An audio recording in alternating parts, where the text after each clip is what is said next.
መዘፈቅ በፈተና ውስጥ መውደቅ አይፈልግም። ግን ከዛ ለመውጣት የመኮረቱን ምንድነው በስጋ ተገለጡ። ሰይፍ ማንሳት ጀመሩ። ሰይፍ የሚያነሳ ደግሞ በሰይፍ ይጠፋል አላቸው። ባጭሩ የማይጸልይ ሰው በስጋ ነው የሚሆነው። በስጋ ሆነ ማለት ደግሞ ሰይጣን እንደፈለገ ግደል ካለው ይገድላል፣ ዝለል ካለው ይዘላል፣ ሁን ያለው ይሆናል፣ በስጋ ይሆናል። የጥፋት መንገድ ይከተላል። ከዛ ወረድ ብለ ደግሞ ጌታ ኢየሱስ ጴጥሮስን ጨምሮ ሌሎችም ከልብ እንደሚወዱት እስከ ሞት ድረስ እንከተልሃለን ብለው የነበሩ ሁሉም ትተውት ሸሹ ነው የሚለው።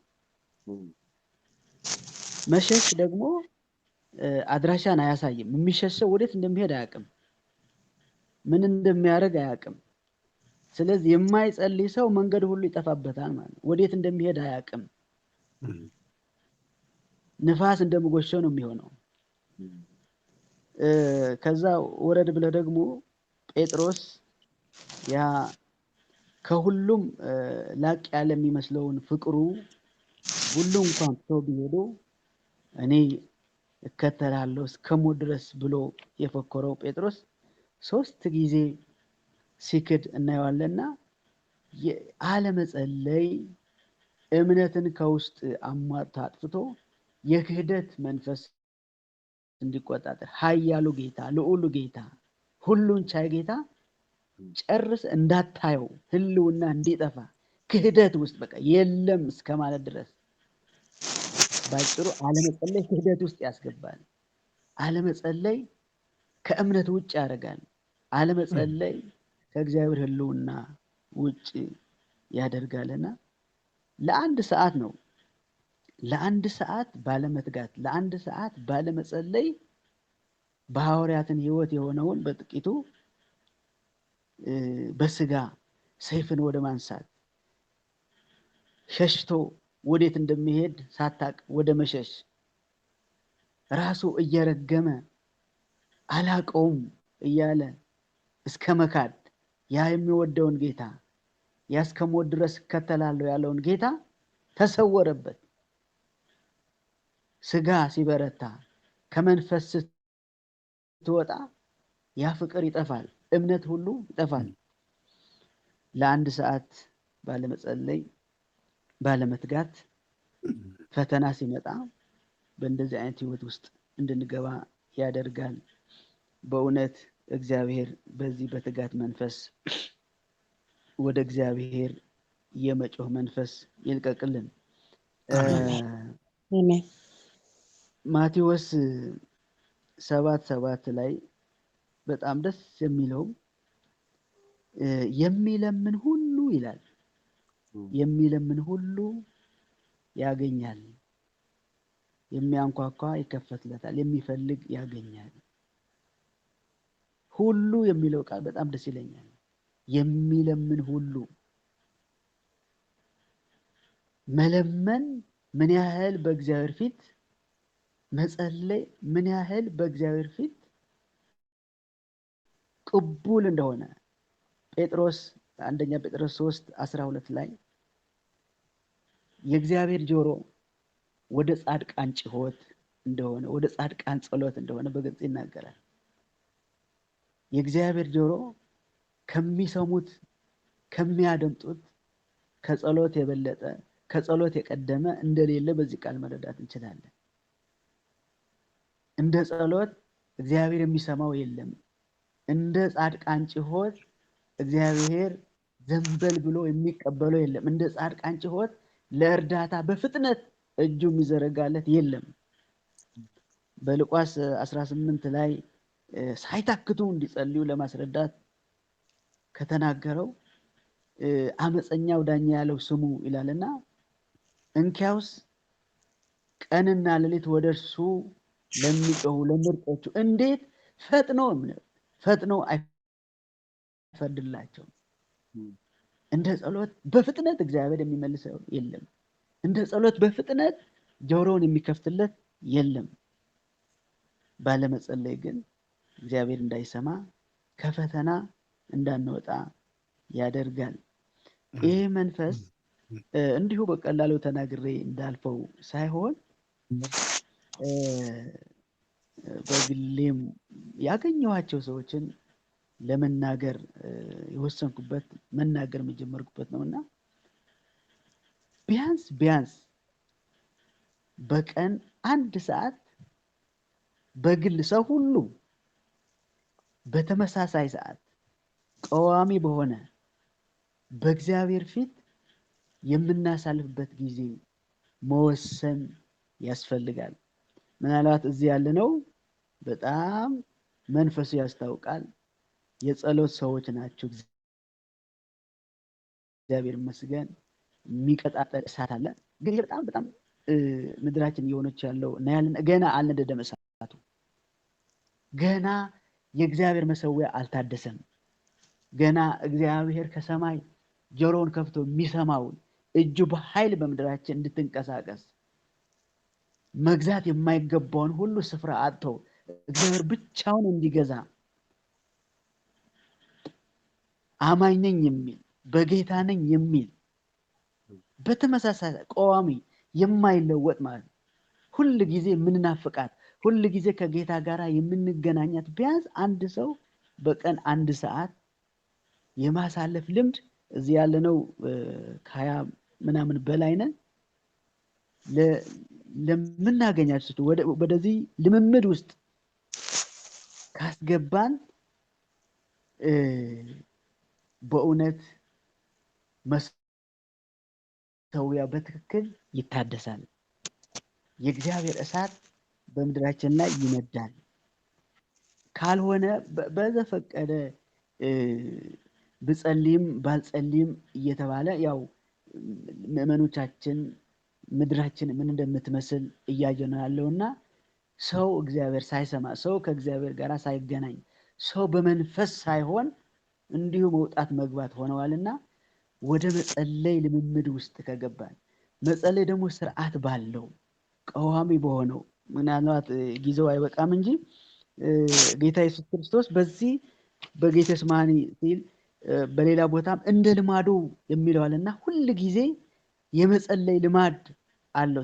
ልምምድ ሲባል ደግሞ እንዲሁ ሲመቸን ሳይመቸን ሳይሆን ቀዋሚ የሆነ የማይለዋወጥ ቀጠሮ ከጌታ ጋር ማድረግ በጣም ወሳኝ ነውና ይህንን ልምምድ እንዲኖር በጣም እንዴት እንደምገልጽ ባላቅም ይህንን ልምምድ አንድ ለአንድ በመግለጥ በማሳወቅ ይሄ በሁሉም እንዲሆን ቢደረግ መልካም ነው እላለሁ። እንዲህ ከተጀመረ ከ1 ሰዓት ቀጥሎ እንደ ጌታ ኢየሱስ ሌሊት ሙሉም መታደር ይቻላል። ሳምንት 2 ሳምንት ወር 2 ወር መቀጠልም ይቻላል። አንዴ መንፈሱ ከተለቀቀ አንዴ መስመሩ ከተከፈተ መገስገስ ይቻላል። ባጭሩ ጸሎት ምንድነው? አንዳንድ ጊዜ ዓላማው ምንድነው? ለምንድነው ምናምን የሚሉ ሐሳቦች አሉ። ግራ መጋባትም አለ።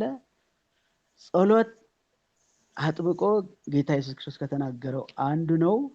ጸሎት ማለት እኔ አልችልም፣ እግዚአብሔር አንተ ትችላለህ። እኔ አላውቅም፣ እግዚአብሔር አንተ ታውቃለህ። አንተ በእኔ ላይ ግዛ። ልክ አለመጸለይ እነዚህ ችግሮችን ያስከትላሉ እንዳልነው መጸለይ ደግሞ ዋናው ዓላማው ምንድነው? ጌታ ኢየሱስ ክርስቶስ እንዳለው ሉቃስ ላይ ባነበው ደስ ይለኛል። እሱ በደንብ ስለሚገልጸው ሉቃስ ምዕራፍ 22 ላይ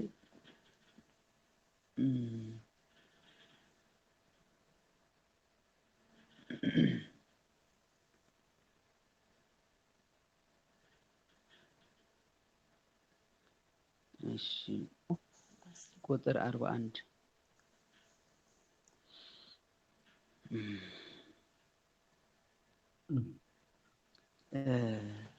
ከእነርሱም ድንጋይ ውርወራ የሚያህል ራቀ።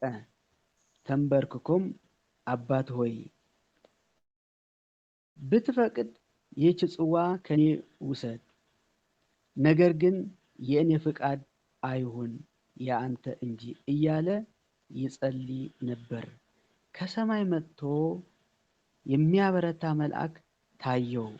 በፍርሃትም ሲጣጣር አጽንቶ ይጸልይ ነበር። ወዙም በምድር ላይ እንደሚወርድ እንደ ደም ነጠብጣብ ነበር። ከጸሎቱም ተነስቶ ወደ ደቀ መዛሙርቱ መጣና እያለ ይቀጥላል። የሚፈልገው ብትፈቅድ ይህች ጽዋ ከእኔ ውሰድ፣ ነገር ግን የእኔ ፍቃድ አይሁን የአንተ እንጂ እያለ ይጸልይ ነበር። በቃ የጸሎት ዓላማ ደቀ መዛሙርት መጸለይ ስላቃታቸው የእግዚአብሔር ፍቃድ ሳይሆን በሕይወታቸው የሆነው የማን ፍቃድ እንደሆነ አይተነዋል። ስለዚህ በብርቱ እንደ ደም ላቡ እየተንጠባጠበ በጣር በጭንቅ ሲጸልይ የእግዚአብሔር ፍቃድ በእርሱ ላይ ገዛ፣ በእርሱ ላይ ተከናወነ። ምንም እንኳ የእግዚአብሔር ልጅ ቢሆን በብዙ እንባ በብዙ ምልጃ ልመናውን ጸሎቱን አሰማ፣ ተሰማለት።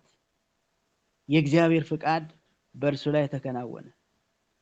መላእክትም ወርዶ አበረቱት ይላል። ክብር ለእግዚአብሔር ይሁን።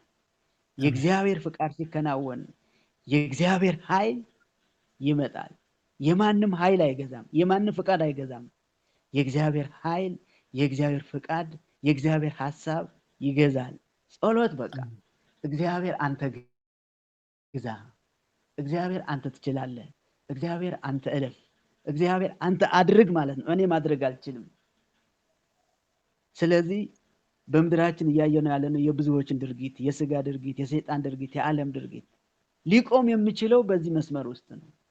ሰው መጸለይ ከቻለ፣ ሰው በእግዚአብሔር ፊት መሆን ከቻለ እግዚአብሔር ብቻውን ይገዛል። እግዚአብሔር ብቻውን ፍቃዱን ይፈጽማል። ስለዚህ ለእግዚአብሔር ፍቃድ ራስን ማስገዛት ነውና ይህንን ኤክሌሲያ ዓለም አቀፍ የጸሎት ህብረት ከዚህ ጋር ስገናኝ በጣም ደስተኛ ነኝ። የበለጠ መንፈሴ እንድነሳሳ እንደበረታ አድርጎኛል። ስለዚህ ይህንን ደስ ብሎኝ የምናገረው ከዚህ የጀመረውን ምድራችን ሙሉ በጌታ ያሉትን በሙሉ ወደዚህ ወደ ታደሰ መሰዊያ እንዲገባ የእግዚአብሔር እጅ ከኛ ጋር ነች። ይህንን ጉጉት ይህንን ረሃብ በውስጣችን ያስቀመጠው ያሰፋዋል፣ ያቀጣጥለዋል እና በድፍረት በኃይል እናውጅ፣ እንናገር፣ እናሰማ። ሰው ሁሉ በእግዚአብሔር ፊት የመሆን አቅም ይኑረው። ሰው ሁሉ በእግዚአብሔር ፊት የመሆን ልምምድ ይኑረው። እናደፋፍር። እኛንም ምናልባት ድፍረት አይሆንብኝ በብዙ ጠንካራ ልምምድ ውስጥ እንዳለን ገምታለሁ። ግን እንንቃ። የበለጠ በመንፈስ ሆነን የመጸለይ ቋሚ የሆነ ያልተሸራረፈ የምንናፍቃት ቀጠሮ ትኖረን። የምንናፍቃት የተመቸ ማንም የማይነካት ለሱ የተመደበ ጊዜ ይኑረን። ስለዚህ በዚህ ትጋት ስንሆን የእግዚአብሔር ፍቃድ በምድራችን ላይ በሕይወታችን ላይ በዘመናችን ላይ ይፈጸማል። ቅድም በእህቴ ላይ በኃይል ሲቃተት እንደነበረ የፈራረሰ የተበላሸ ብዙ የተቀያየጠ ነገር አለ። እግዚአብሔር ፊቱን የሚሰውርበት እግዚአብሔር አልፈልገውም፣ በቃ ይህ ፋንድያ በፊታችሁ በትነዋለሁ የሚለውን ሁሉ ተወግዶ እግዚአብሔር ደስ ብሎት የሚያሸተው መስዋዕት እግዚአብሔር በመካከላችን እሳት ተቀጣጠለ ማለት ሌላ አይደለም።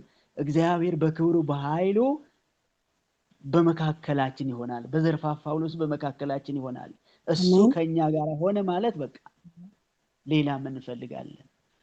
መንግስቱ በመካከላችን፣ ግዛቱ በመካከላችን፣ ሌላ የሚገዛን የለም፣ ሌላ የሚያስጨንቀን የለም፣ ሌላ ምንፈራው አይኖርም። እግዚአብሔር ይመስገን። ስለዚህ ምኞቴ፣ ጭሆቴ፣ ሐሳቤ መትጋት ይሆንልን። ከአንድ ሰዓት ተጀመረ እስከ ሌሊቱ እስከ ቀኑ ሙሉ ወራት ከዛ በላይ መቀጠል ይቻላልና በዚህ ልምምድ ሁሉም መግባት ይሆንልን እያልኩኝ አጭር ጸሎት እንጸልይ።